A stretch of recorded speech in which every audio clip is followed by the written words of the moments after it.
Welcome to our new series, Better Riding in 2 minutes or less. In this video, we're going to talk about how to work with horses that are strong to the contact. I'm not going to give you the standard advice of doing endless transitions in an attempt to lighten your horse to the contact. This advice presupposes that you're able to make good transitions with a good core in difficult circumstances and that the horse somewhat understands the rein aids. As always, you should get the horse's teeth, back and saddle checked to make sure the horse is not in pain before you start. Make sure you hang around until the end of the video where I'll tell you how to access a free video series which goes much more in depth about rein aids, transitions, bend, turning and contact.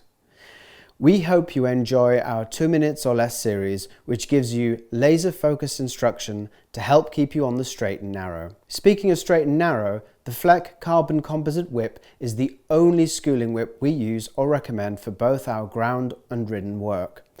It's beautifully light and balanced and can transmit energy without all the wiggle and wobble of normal whips. It takes only the slightest movement from the rider's hand and is stiff enough to allow for precision placement.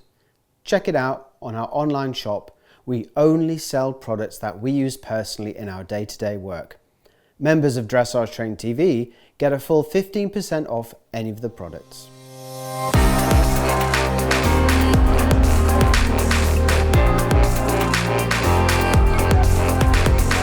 Often the issue with horses which are strong to the contact or slow to stop is that they don't correctly understand the rein aids. Usually this is due to lack of groundwork training and sometimes because the rider does not understand pressure and release. The problem with using transitions and rein back to help with strong contact, or a horse that's on the forehand, is there is a presumption that the horse is doing the transitions in a reasonably correct manner. A rein back where you're pulling on the reins with a hollow horse doesn't help anyone, so we first need a good baseline.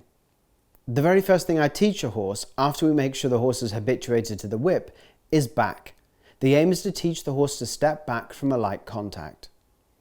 Initially, we accept one step, and then as soon as the horse steps back, we release the pressure. In this way, we're starting to show the horse how to get release from the pressure. If the horse is too strong or doesn't move from your initial pressure, you can use the schooling whip to lightly tap the front legs whilst using a light pressure on the bit. As soon as the horse moves, release the contact and remove the whip. It won't take many repetitions of this before a horse starts backing away from light pressure. Once this is achieved, we can begin teaching stop. Again, we use light pressure. Notice here in the video how the horse stops, but the handler continues walking backwards to the end of the rein. This is to ensure that the horse follows the rein aid and not the handler's feet. Once you've got the horse light on the ground, we transfer to ridden.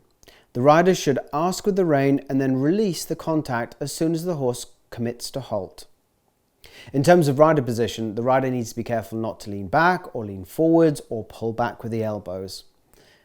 Training your horse to understand rein aids using groundwork is really important and makes the goal of light ridden aids much more achievable for riders of all standards. If the horse doesn't understand the rein aids on the ground, it won't know when ridden. Now I realise that is a lot of information to convey in 2 minutes, so we've created a fuller, completely free series of videos called the rein aids, which cover the basics, bend, turning, transitions, tone and contact, and on the bit from the ground and ridden.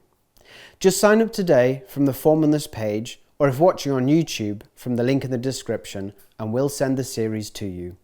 We're just doing the final editing on the first video, so you'll see it in your mailbox very soon. Do let me know in the comments below what you'd like to know about in the video series, as there's still time for us to add content into them before we send them out.